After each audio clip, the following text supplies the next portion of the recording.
Hey there, welcome to Contracts and Chaos. My name's Alyssa. And I'm Brenna, and we're here to tell you that you are not alone in the mayhem of this real estate industry. We're keeping it real and sharing our stories, strategies, and successes in today's real estate world. So come join us every Tuesday while we talk contracts and chaos. Oh, we're awake. We're about to talk about Disney and bartenders. Disney and bartenders and Starbucks. And nurses. I don't know, no shade to nurses, but I never see them in a, hey, I'm just here for it's always a really terrible situation. Yeah. For the most part, but the cool thing is I know a lot. There's a lot of medical in my family, in my husband's family, in my close friend circle. So I do get the good nurse part. Yeah, so I've gotten the bad nurse part far as just terrible news, but none of my immediate is medical. Like my dad used to be an EMT. I can think of, well, my niece is an EMT, but not full time anymore. Yeah. Yeah, we don't have. I don't have any nurses. In fact, I'm even thinking through my cousin's list, none of us went medical. Wow. So I have some friends at home that I see. They're not listening to this probably, but Jen is a really cool, I think she's an NP now, and she does pediatric NICU. And my aunt Janet, my mom's best friend, was a NICU nurse. So nice. Yeah, they're great. We are talking about, because we talk about us so much as real estate agents, that sometimes we forget that we can learn some things from people in other careers who have mastered a very specific skill set that maybe we can learn something from. I think that's what we're talking about today, right? Yes. What can we bring into our industry from other industries? What can we learn from other people?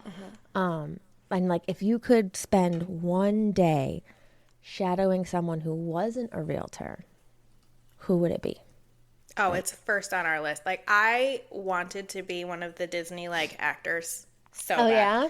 Yeah, a friend of mine played Gaston for a couple of years. Oh my God. And there's videos on YouTube of him being Gaston. And it's just how cool is that? And then I finally made it to Disney as an adult and I'm like, yes. See, this is just, you are creating magic all day long. I don't know if we've ever discussed this, but do you know that you're currently talking to someone who's performed at Disney? You performed at Disney? Just once. I was not a Disney performer. Let's just clarify that. But yes, I have performed at Disney. Disney, Carnegie Hall, and I opened for the Phantom of the Opera in Toronto once. So that's on my fun, when people make you do those silly icebreakers. That's and that I knew a serial killer. Never have I ever. Yes. Yeah. Those are such good icebreakers. But no, so I think, what about you? Who would you follow first? Before we start Disney. At the top of our list and it go might down. Be Disney. Honestly, I don't know. There's some good ones in here.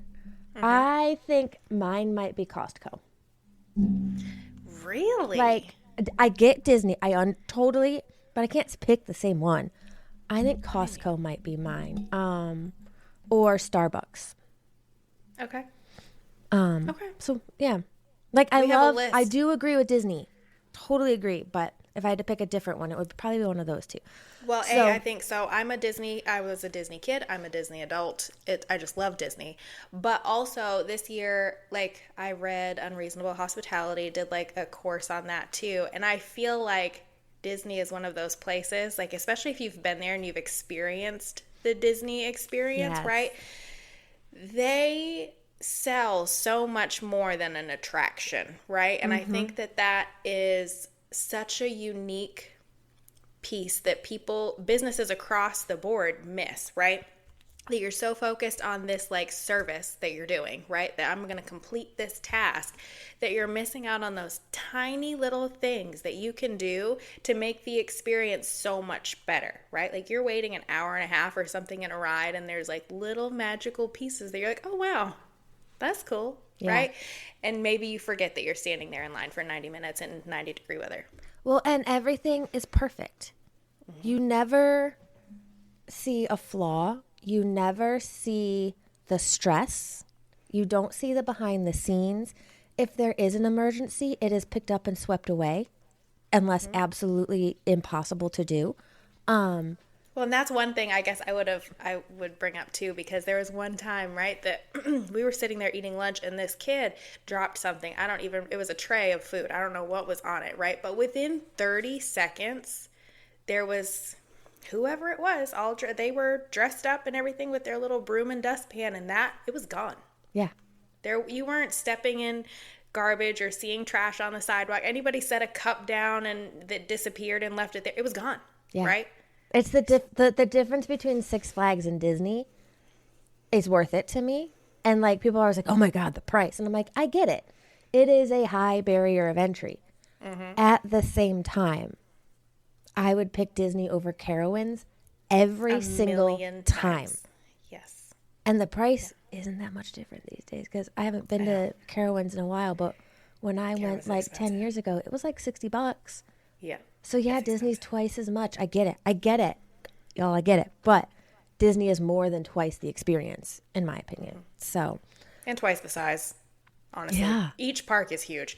But no, I think that's just creating the magic, realizing those spots in your business. So try to tie this back into real estate, because we have several of these little ideas and businesses that we've concocted for this week. But what are some mundane things that you do in your business that you could add a little sparkle to, right? Something that happens every single transaction that you can just like streamline across the board and make it something special, right?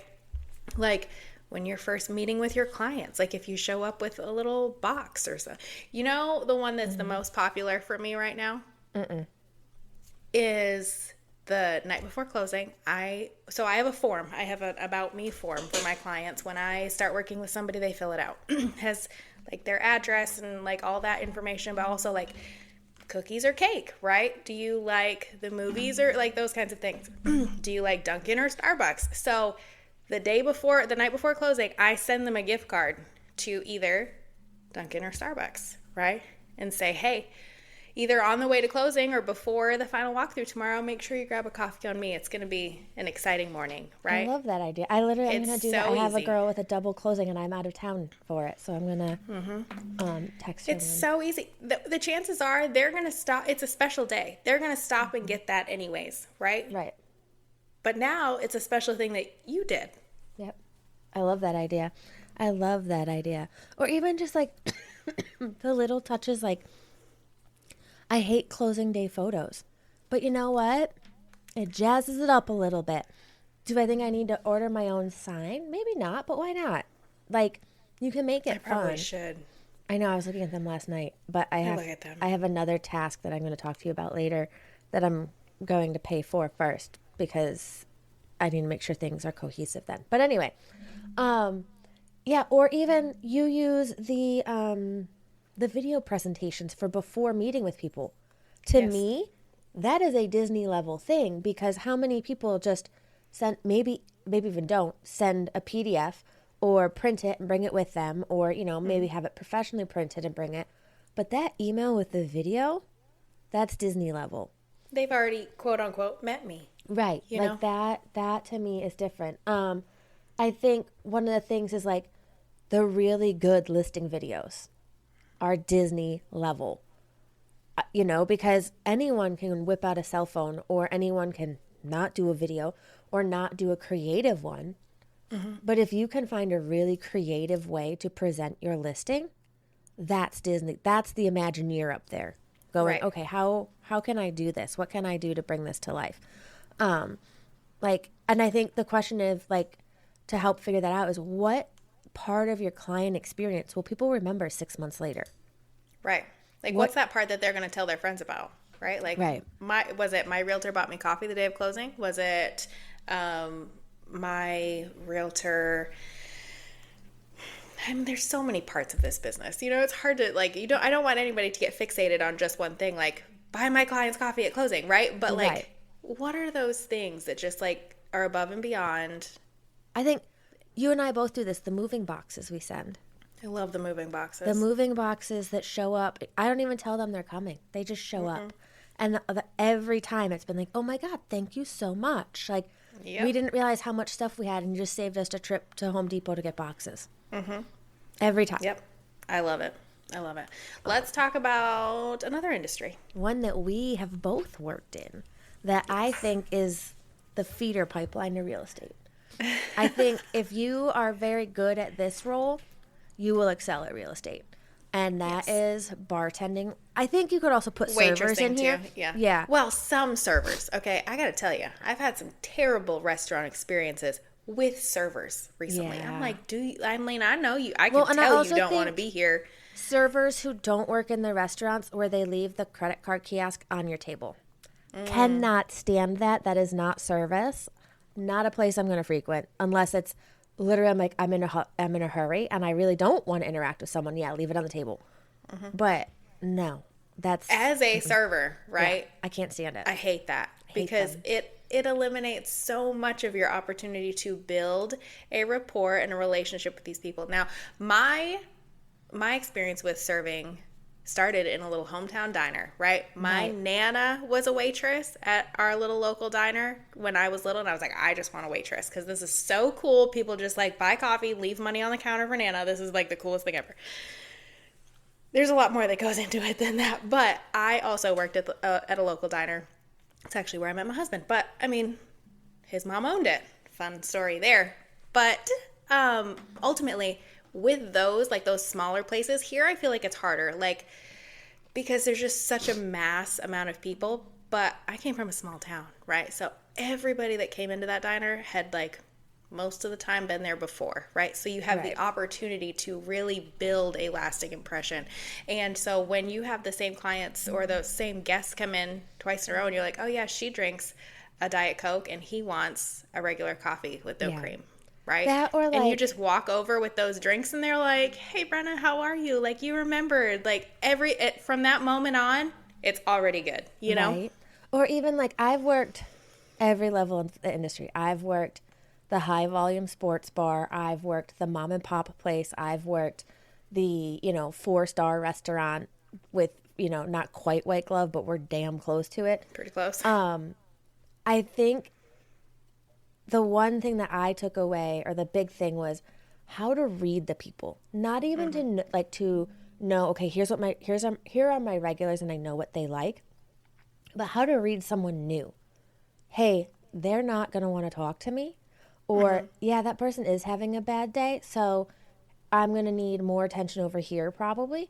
Who needs to have their mood boosted, or who's there to celebrate? Like, being able to read that room and read emotions and react in a way that is supporting them where they need to be met at that moment is so important in this industry. Because, like, I walked into my client's Blue Tape the other day, and the sales rep got there before me, and when she left, I just looked at my client and went, what's wrong? Are you okay? And she burst into tears. I could see it. The sales rep had no idea. And she was like, there's all of this. And I was like, okay, hold on. Like, let's walk back through this. Let's see. And, it wasn't anything to do with the house, really. Yeah. It was just the house was adding on to the other things. And not everyone wants, like, the same realtor. Not everyone wants the same experience. Some people want that pinstripes and we only talk numbers and the top 1% stuff. Not that every top 1% is stuffy, but that stuffy hoity-toity. Some people don't want that. And that either personality can sell any price point. I've sold over $1 million. I've sold 80,000. Like, it just depends on what. Because some people, they need the education. Other people are like, no, I need you to make the decision for me. Oh, I'm not doing that. But what's the best thing on your menu? I don't know. What do you like? Well, I mean, again, like because it varies wildly. Do you like seafood or do you like steak? Right? Are you a coffee or a tea drinker? My preference. That's what when people get mad at food critics, I'm like, y'all, it's their opinion. You might think like it's great. That might be how you like your chicken fingers. They may not like their chicken finger. Like, I don't know what to tell you. But yeah, have you ever gotten to a point in a transaction or working with a client where you're like, ooh, I approached this the wrong way, or I need to adjust? I think that it was early on, right? Because you just treat everybody the same early on, right? Because I'm just like, oh, well, this is gonna be great. And I think that my miss was, we've talked about this before, like boundaries, though, right? But as far as like client management, it's more, again, still trying to keep that experience good. And sometimes, and this for the restaurant industry specifically, right? You have a table, they're a great table. The kitchen is effing everything up, right? We've Yep. been waiting for 20 minutes. They did not listen to the no cheese on the salad, right? Like, and you're having to manage this, right? It's not your fault that the kitchen is effing up, but the Right. table doesn't see the kitchen, right? And it's always the table that has like theater reservation or theater tickets, and they That they're have in to a be out the hurry. door at this Yes. time. And it's, yes. Yes, yes. Yep. So, for one example, right, like you can just take kind of like that edge off, right? You want it to end on a positive note. You want it to be like, listen, I understand that this is happening. Please understand it has nothing to do with me, but I see you, right? Right. So we had this experience actually at a restaurant recently where the kitchen, we waited on for food for over 45 minutes, right? And it was like not a thing came out of the kitchen. And the bartender was actually our waitress, and she was like, I have no idea what they're doing back there. They might have had to go get the cow. I don't know what is happening. And at the end, the manager came over, and we go there quite often. The manager gave us like a gift card, right? At the end, and she's like, listen, we know you guys come in all the time, and we know that this isn't like the norm, but also like this isn't the norm, right? Like, so it, like, we were going back anyways, Yeah. but that little thing of like them being like, we know that tonight is not happening, right? So for recently, we had an appraisal come in bad, right? And I'm like, why, right? And we did the appeal and all the things, and the client's great about it, but also that has nothing to do with me, right? I've presented all the information I have. This is that man's opinion. Crumble cookies, man. Deliver crumble cookies. It fixes every problem imagineable. Crumbles to the client or crumbles to the appraiser? Oh, no, to the client. Okay. I don't want to talk to the appraiser ever again. Right. Right. But it's like, he knows I didn't write the appraisal, right? But it just kept the energy level high. Right. You know what I mean? It's that acknowledgement and the, hey, it's going to be okay. Like that. I get that there was a hiccup, but let's right the ship. Like, what can we do to mood boost? So I think that brings us to the next one of nurses. Yes. They can stay calm in the chaos. They see nurses, or I would also lump like paramedics and EMTs in here. Like, they see the worst of the worst, and you very rarely see them freak out and lose their shit. Like, they just walk in and like, Behind the scenes, okay. right? They might lose it outside. Right. They're all going to But the not bar with you. later, but they're, in the middle of the storm. They're just like, okay. Like, yep, he's bleeding out. Hold on. Put your hand here. Let me go get this. We're fine. God's please. Yes. God's please. I'm going to need an EpiPen. This is, I mean, we're not talking about people bleeding out, but like when No, your but- deal is hemorrhaging on the table, right? The inspection's a disaster. The appraisal came in low. You haven't heard anything back from that other agent. Like, what do you mean, right? But if you translate that stress that you're seeing and you're dealing with to your clients, dumpster fire, right? Yep. That's Yep. why, like, it always amazes me to hear, like, the agents that are, like, they just, like, forward emails from one agent to, like, their clients, right? Sometimes, or, like, feedback even. Like, sometimes you have to, like, soften that blow or reword it. Right. Like, restructure your house smells like cat piss and cigarettes to... Unless you don't need to restructure that, right? Sometimes sellers really do need to hear that. True. From somebody else. But I also think that, like... even without restructuring, you can still deliver in a manner of, hey guys, this I'm so sorry. This reinforces. Remember when I said we need to get the carpets professionally cleaned? This feedback reinforces that we need to do that, because that's how a nurse would do it. A nurse would look at a cancer diagnosis with a patient freaking out and go, okay, but did you also know that we have Right. the best cancer center in the United States, and this surgeon is the top rated in the world, so you're going to be in the best hands possible. Right. Here's step one, two, three. Right. Here's the plan to get out of this Yeah, situation, right? like Here's the process. Here's what we're going to do now. exactly. Like my Aunt Janet, I had a friend whose daughter was very, very, very, very pregnant. And the numbers that the doctor were saying about certain tests, all of us were saying, we should be pulling this baby. Like, what?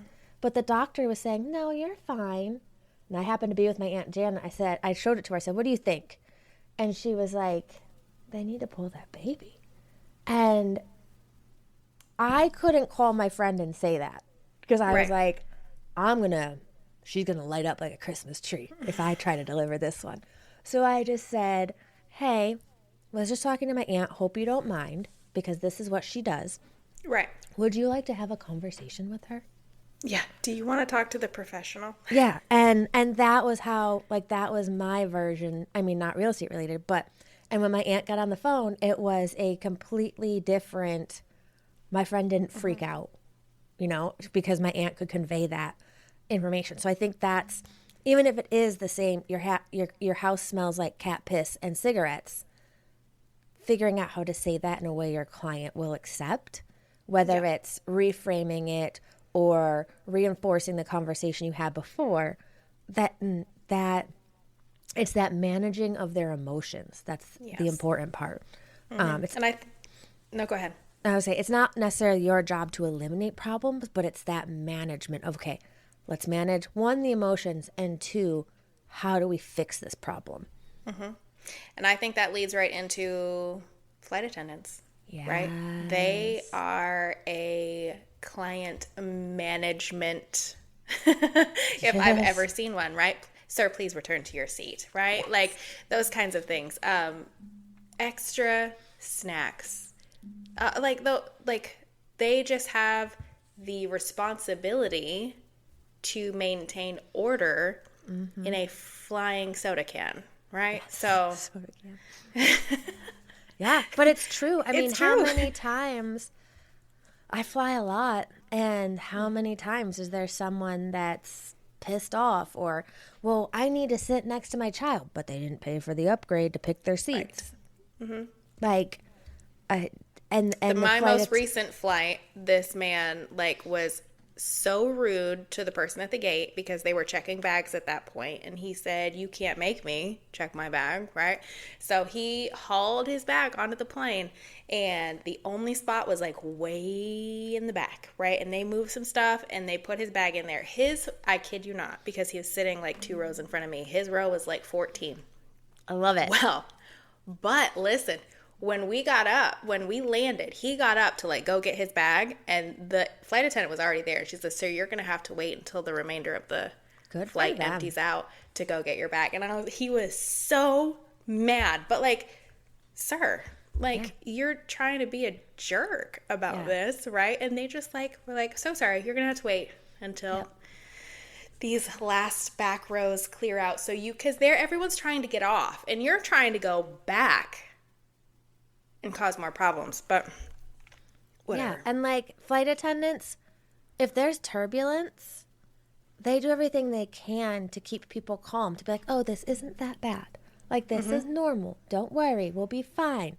Literally until the minute the oxygen mask drops. They are just cool, calm, collected, and real estate has to be the same. I guess it's very similar to nurses of if your appraisal comes in low, or you have a bad, your clients watch your reactions.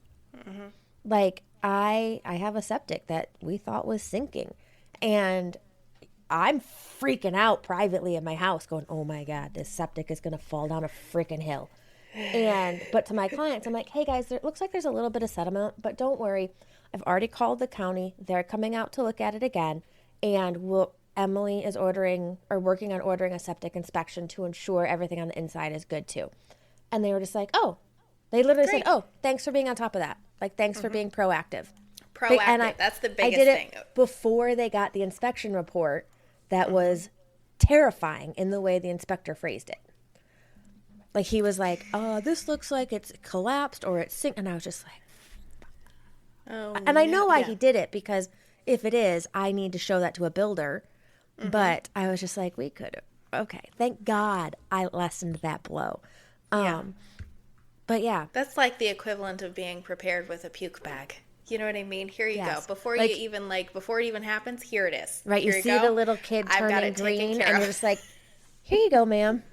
You're going to need this. Just in case. Just Yeah. in case, right? Here Yep. it is. Oh God. What's another one we can talk about? Wedding planners. I I've would never. I have a certificate. I went to a 4-week or I don't know semester long course on event planning, because I thought that's what I wanted to do at one point. I don't know, but they keep things smooth. They have it. I feel like I do this. I tell people, worst case scenario, this is how we handle this. This is what happens. But they have a plan A, B, C, D, and E for everything. Oh, the flowers come in wilted. Here's plan B. Oh, plan B doesn't work because you decided to get married on a Sunday and that flower shop is closed. All right, plan C is your bestie going to Trader Joe's and we're whipping shit up while you get your hair and your makeup done. They know this. Here's the plan, but here's the emergency backup as well. So, that's the agent who explains how inspections work beforehand. That no, you don't need to be there for the full thing. This is a sample inspection report, so you'll know what to expect in some phrasing, things like that. Hey, we need to prepare because when we ran the comps for listing this, we were really tight on appraisal, so don't be surprised. But here's some fresh comps that I think support where we are. So I've already sent those to the appraiser. Things like that, like explaining why the closing is being delayed.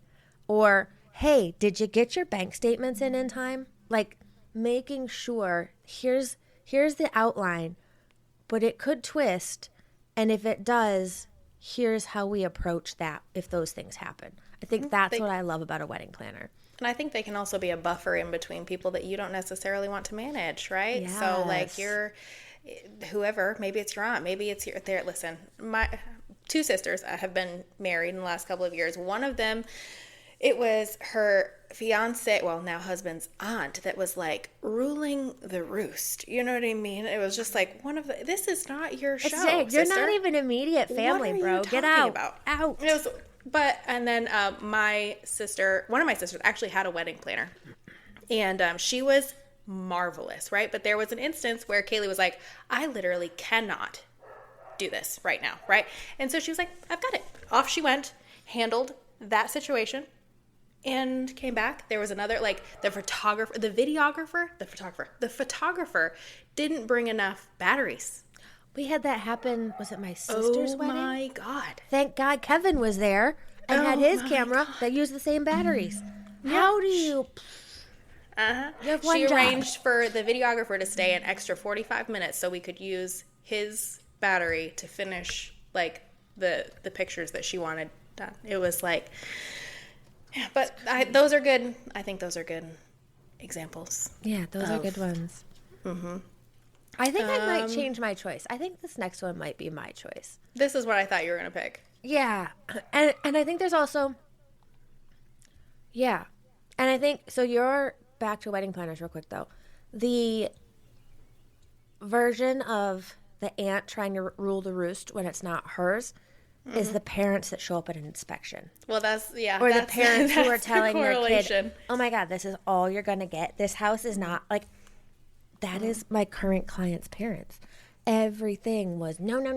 And I finally looked at the dad and said, well, are you going to pay the mortgage? Are you ponying up money? Because this is what your child can afford right now. And he looked at me and I said, this is it. I said, there is this other option I've presented, but they're pushing back. So maybe instead of being critical, you could be supportive because I do think this other option would be better. So maybe have that conversation instead of sitting here and negating everything. And it works. It just takes the What was that? fluff out of their sails. You know what I mean? Right. Yes.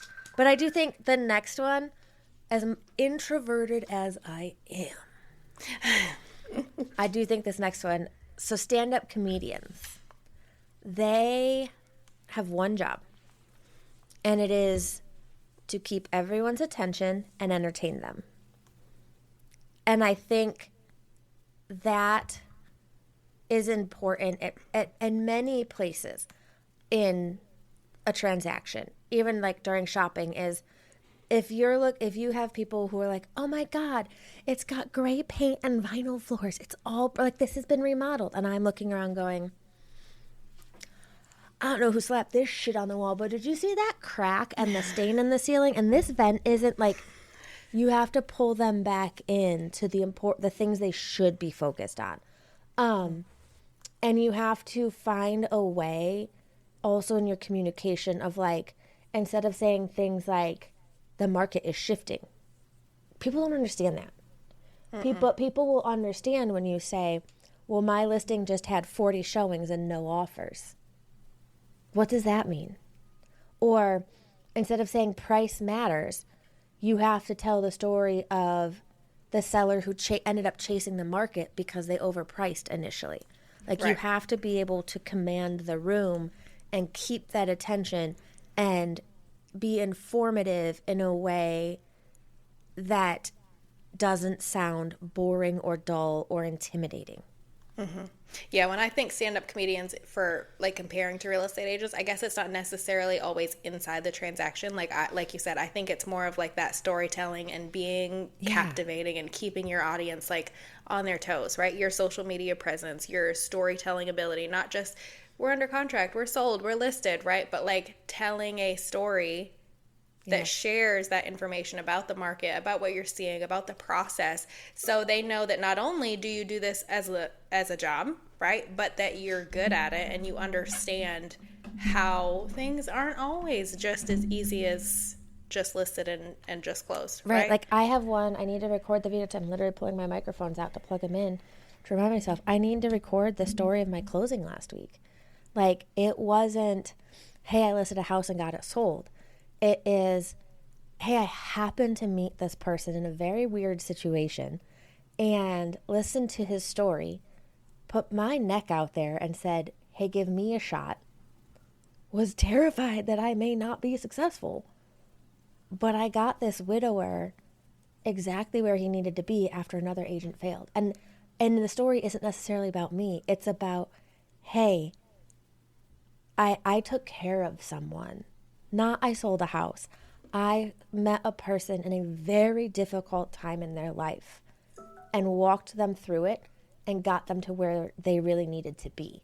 And so that is much different than, oh, I am rated #1 on a thing for a company that you have to pay and submit all your numbers to be in. And I'm going to leave that on my profile for the next 10 years, even though I haven't qualified for it in at least 6. There's a difference. Mm-hmm. Yes. I'll get off my soapbox now because I know someone who's saying they are #1 ranked right now, but they're not this year. They weren't last year. But anyway. Well, this is spicy this morning. Okay, let's talk about Starbucks. Yes. Okay. So there are many reasons I don't love Starbucks. And we all know I live for coffee. This thing is in my hand every morning. If I'm meeting a client, it's at a coffee shop. If I'm meeting another agent, we're getting coffee. Like, literally, probably my first or second client, it'll probably be second because I'll do it in the fall, event is going to be how to be a home barista. How to make good coffee at home. I love that. Right? I'm like, it's so coffee's expensive and it's so cool. Yeah, and why not learn how to do it? But the reason I love Starbucks, now don't get me wrong, I always try to support local first. Always. I went to this really cool shop in Nashville the other day and got a miso caramel latte. Interesting. Not sure I'm never going to crave that one, but it was an experience. But the reason I love Starbucks is the consistency. I know that I can be home in New York, and order an iced caramel macchiato. I haven't ordered one of those in years. But I can then, for my 12-hour drive back to North Carolina, every Starbucks I stop at, I can order the same thing. And 99.9% of the time, it is going to be exactly the same. Versus I could go to Undercurrent and order a vanilla latte And I think they use like homemade syrups. And Undercurrent's a local, like they're like a chain, but they're very local here. Or I could go to Waterbean, and they are also a local chain. They do not make their own homemade syrups. It might taste different. But if I just want, if I know I want a consistent vanilla latte and it's going to taste the same everywhere I go, then yeah, I'm going to Starbucks or a Dunkin'. But Oh no, Dunkin' sometimes messes it up too. well, Dunkin' Like, from the yeah. Northeast is different than Dunkin' from the Southeast. We've had this conversation Yes. before. If you want good Dunkin', you have to be in the Northeast. And Northeast. all of my New England friends 1000%. will support that.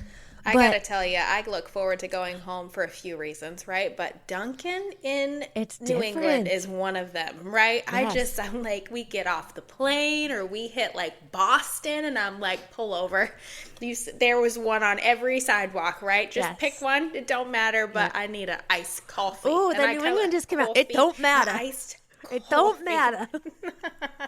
I've never heard terrible. New England come out It before. don't matter.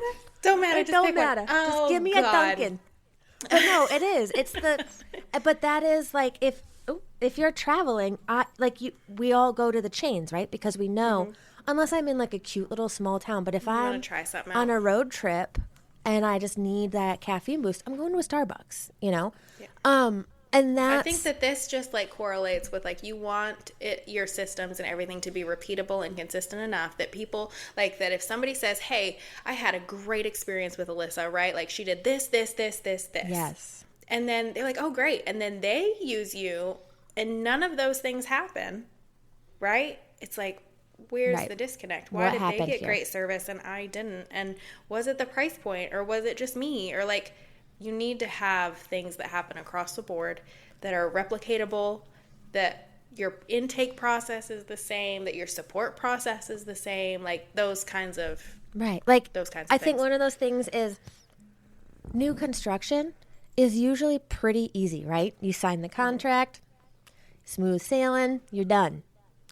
I still bring in my TC. I still pay for her on those transactions because I want that white glove service. I want that consistency of someone's tracking everything for not just for my clients, but for me to be like, hey, you need to pay attention over here. You know, like because even though it's a quote unquote easy transaction, it still takes a little load off me and my clients still get that service. So I still bring her in. Absolutely. That consistency is built through, trust is built through consistency, not grand gestures.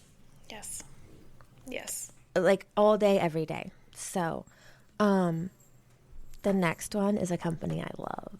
For so This is many the one reasons. that you thought that you were going to pick as your favorite. Which, Yeah, I mean, it's fine. Costco. Can I go ahead and just tell you I've never been to a Costco? I think the closest one is Mooresville. I go to Sam's Club. See, I don't like Sam's Club, but I'm not a Walmart fan. But yeah, I get it for you. It's proximity. That makes sense. But the closest one for me is Charlotte. Like I got to go in. But I'm in there enough that I just kind of like, okay, no, I'm going in, so we're going to swing through Costco. Well, because and Trader Costco Joe's. isn't one of the stores that you have to go to every week. No, you know? not at all. It's Although I definitely probably not. will be going to Wegmans every week when they open. So, Yeah, but that's just nostalgia. That's different. oh no, it'll be like my regular grocery shopping. I hate Publix and Harris Teeter. I'll stand on that soapbox all day. I hate them. I cannot. I'll bring a cooler. I'll be at Wegmans. And Food Lion will be my, I forgot something, which is what it is now. Actually, I'd probably shop at Food Lion more than the other two. I shop at Food Lion a lot. I love Food Lion. A good Food Lion, Is even great. a bad Food Lion, you can find stuff you Is don't good. expect there. Yeah. But anyway, the thing I love about Costco is they deliver more than you expect. Like, they waited so long to raise the price on their rotisserie chickens. They lose money on their $1.50 hot dogs. And I'm not saying give it away. Right. Not by any means.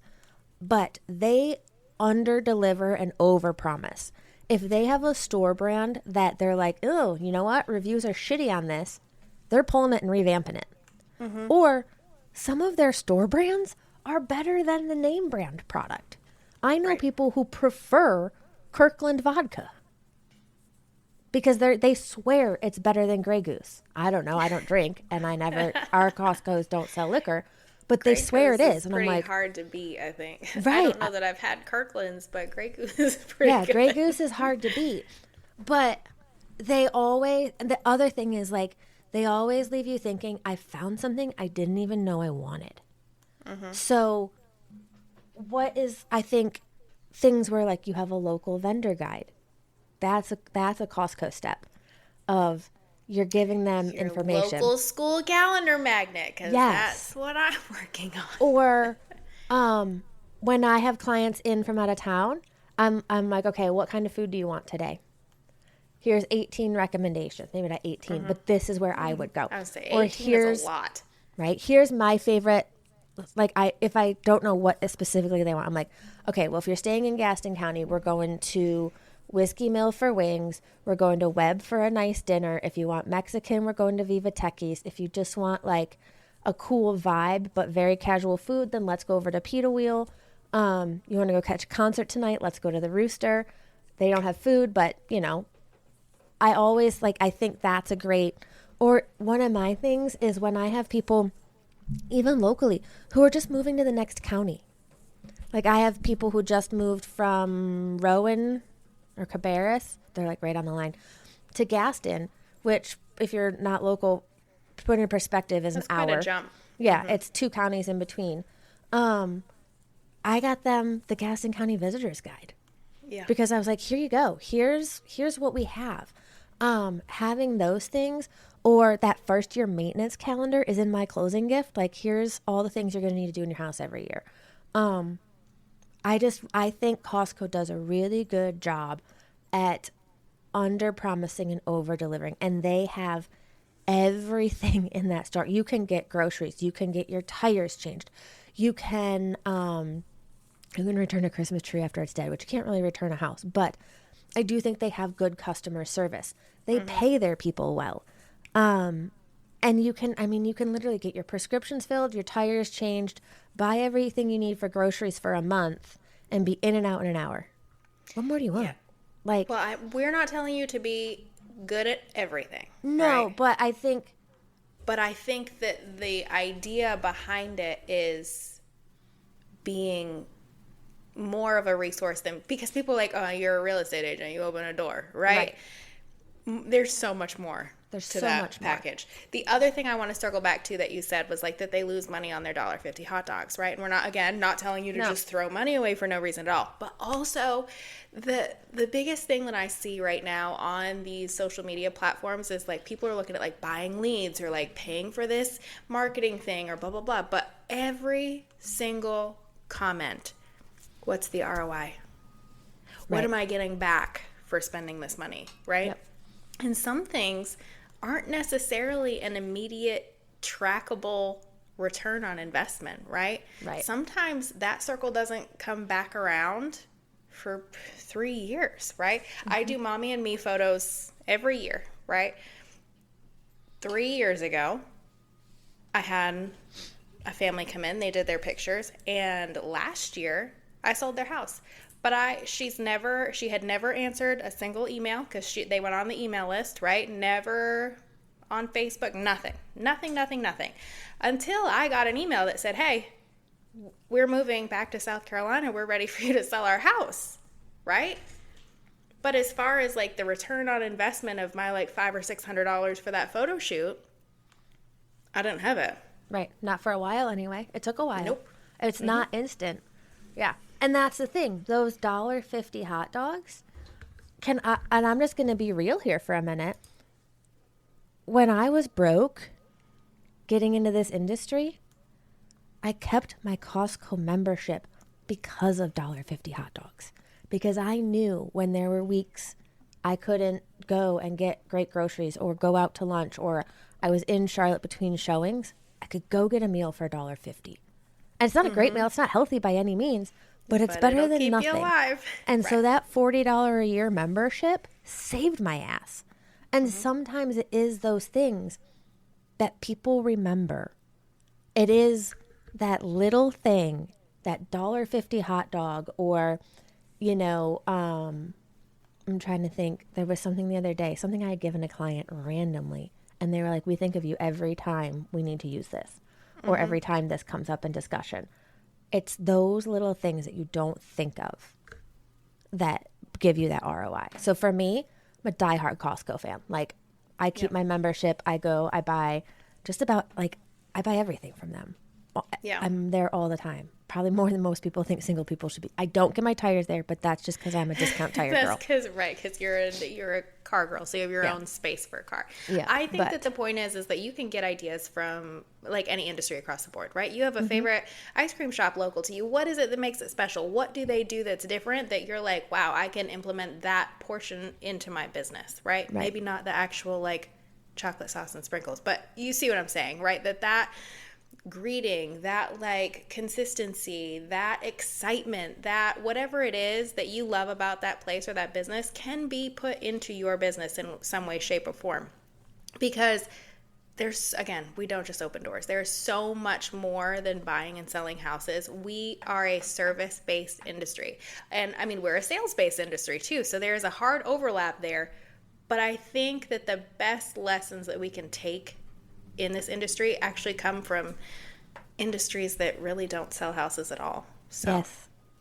And I think, and so many of us, this isn't our first career. There are people that graduated high school, took the class, and got into this. But I think there's something you could pull from any other job you used to do. Like, I used to build or coordinate the build of fiber optic networks for hospitals and universities and government agencies. No one would think that translates here, but it does, because I have that project management mindset of step A, step B. Oh no, okay, here's B2 because B didn't work. Like, that's how I think of this. Or I grew up with a dad who does emergency management. I am cool, calm, and collected. My favorite phrase is, your lack of planning is not my emergency. I don't get all hot. I mean, behind the scenes sometimes I do, but in front of my clients, no. That's not what happens. I think there's something you could pull from every past experience into this job to be better at it. Yep. So, yeah. On that note, we'll see you guys next week. We just finished another episode of Contracts and Chaos, but believe me, the chaos does not stop here. So check out the show notes for our email address and where to follow us on socials, and we will see you next week.